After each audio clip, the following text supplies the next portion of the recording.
நம்ம கலாச்சாரத்துல ஒண்ணு உண்டு. ஒரு பேப்பர்ல எழுதும்போது கூட பிள்ளையார் சொல்லி போட்டுட்டு தான் நம்ம எழுத்தவே ஆரம்பிப்போம். விநாயகரை தொட்ட பிறகுதான், அவருடைய பாதத்தை தொட்ட பிறகுதான் நம்ம எந்த காரியத்தையும் ஆரம்பிப்போம்.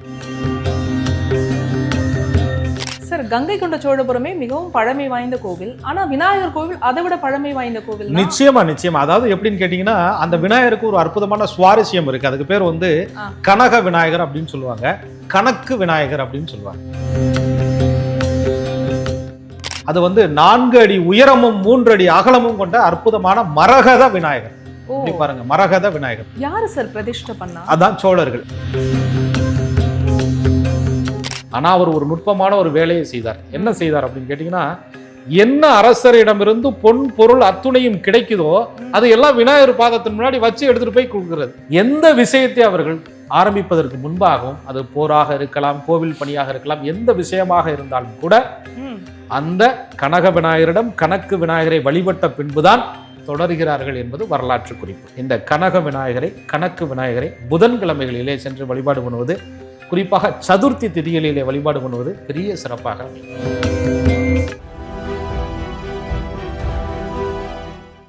நேயர்களுக்கு வணக்கம்.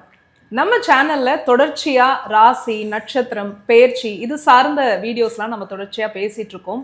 ஒவ்வொரு வீடியோஸ்லையும் நம்ம சொல்லக்கூடியது, எந்த ஒரு பிரச்சனையாக இருந்தாலும் அதற்கு தீர்வு இருக்கு, அதற்கு குறிப்பிட்ட வழிபாட்டு முறைகள் இருக்கு, தனிநபர் அவருடைய ஜாதகத்துக்கு ஏற்ற மாதிரி நம்ம செல்லக்கூடிய கோவில்கள் அப்படிங்கிறது இருக்கு அப்படின்னு சொல்லியிருந்தோம். தமிழ்நாடு நிறைய விஷயங்களுக்கு சிறப்பு வாய்ந்த மாநிலமா திகழ்ந்துட்டு இருக்கு. குறிப்பா பாத்தீங்கன்னா, நம்ம தமிழ்நாட்டுல எத்தனையோ கோவில்கள் நம்ம நமக்கு தெரியாத, பார்க்காத கோவில்கள்லாம் இருக்கு.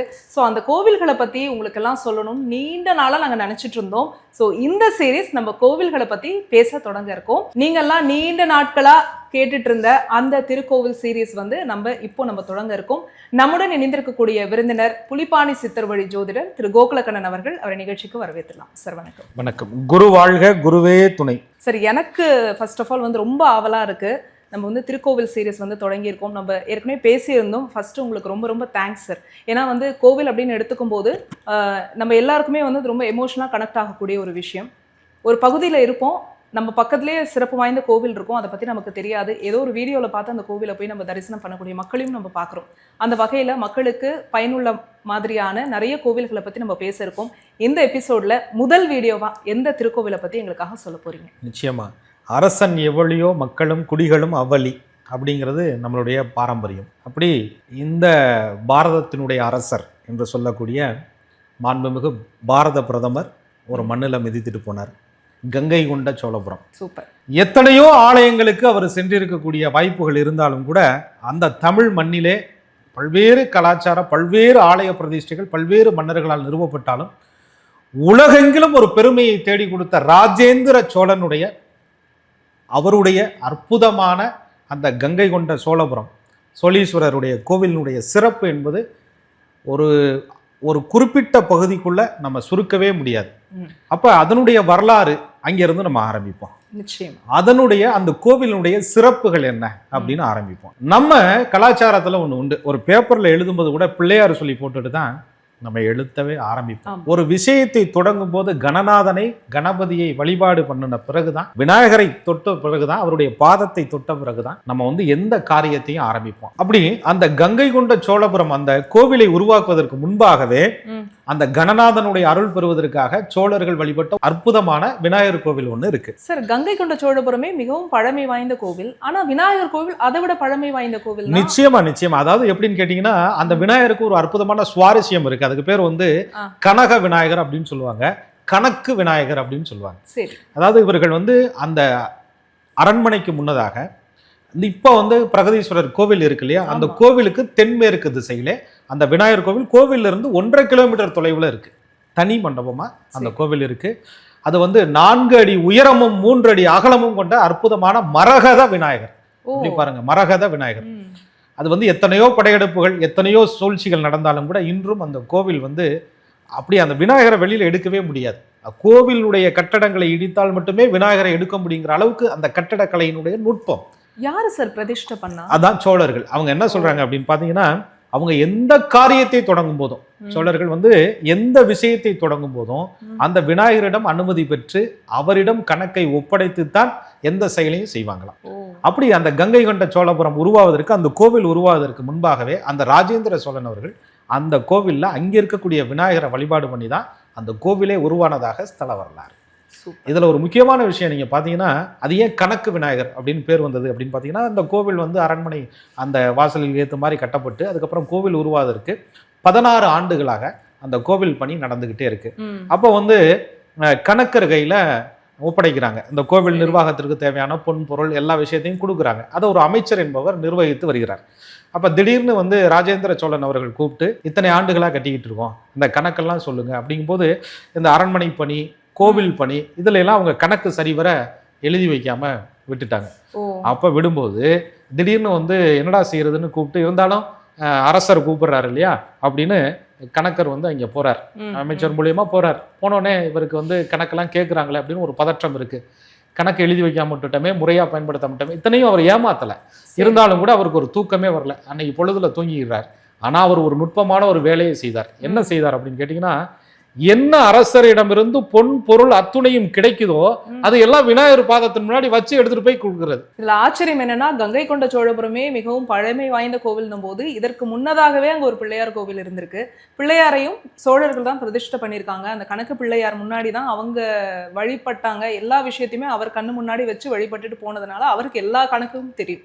இந்த கணக்கு பிள்ளையார் பின்னாடி கண்டிப்பா ஒரு கணக்கு இருக்கும்ல சார், அந்த கதையை பத்தி சொல்லுங்க. நிச்சயமா. கனக விநாயகர், அதாவது மரகத கல்லாலான கனக விநாயகர்னு பேரு.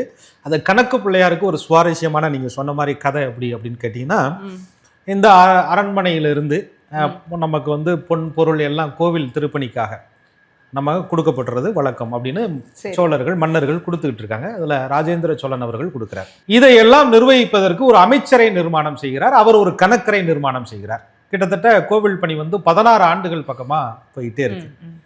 அப்ப திடீர்னு ஒரு நாள் கூப்பிட்டு இந்த மாதிரி கோவிலுடைய கணக்கு வழக்குகளை கொடுக்குற மாதிரி கேட்டிருக்கிறாரு ராஜேந்திர சோழன். அப்ப இந்த கோவில் பணி, திருப்பணி, அதே மாதிரி அரண்மனை பணிகள், இந்த விஷயங்களெல்லாம் அமைச்சர் வந்து சரிவர அந்த கணக்குகளை வந்து தொடர முடியல. கணக்கர்கிட்டையும் சரிவர கணக்குகள் இல்லை. அப்ப இப்படிப்பட்ட ஒரு சூழல் வரும்போது அரசன் கூப்பிட்டார், கணக்குகளை கேட்கிறார், ஒப்படைக்கணும் அப்படின்ற ஒரு நிலை வரும்போது என்ன செய்யறதுன்னு தெரியாம ஒரு பதற்றம். ஆனா ஒண்ணு நடந்துகிட்டு இருந்திருக்கு ரெகுலரா. என்ன அப்படின்னு கேட்டீங்கன்னா, அங்க கொடுக்கக்கூடிய பொன் பொருள் அத்துணையுமே விநாயகர் பாதத்தடியில வைத்து அதற்கப்புறம் வந்து கோவில் பணிகளை மேற்கொள்வதுங்கிறது வழக்கம். அப்ப கேட்டோடனே அமைச்சருக்கு ஒரு யோசனை வருது. விநாயகர் இடத்துல போய் முறையிடுறார், இதுல இருந்து சிக்கல் இருந்து நீங்க எப்படியாவது என்னை வந்து தீர்த்து வைக்கணும்னு சொல்றாரு. அன்றைய இரவே கனக விநாயகர் அமைச்சருடைய அந்த கனவிலே தோன்றி 8 நூல் 8 லட்சம் பொன் அப்படின்னு சொல்லிடுறார். இதற்கு ஒரு சுவாரஸ்யமான விளக்கங்கள்லாம் இருக்கு. இருந்தாலும் இதை அப்படியே அடுத்த நாள் போய் அந்த சோடியை எடுத்து 8 நூல் 8 லட்சம் பொன் அப்படின்னு கணக்கை ஒப்படைக்கிறார். அந்த கணக்கு வழக்குகள் எல்லாம் சரியான முறையிலே வந்து விடுகிறது. அது வந்ததுக்கு அப்புறம் பாத்தீங்கன்னா, மன்னருடைய அந்த ஒரு பெரிய ஒரு நம்பிக்கைக்கு உட்பட்டவராக இவர் வந்து அமைச்சர் மாறிவிடுகிறார், கணக்கரும் மாறிவிடுகிறார்.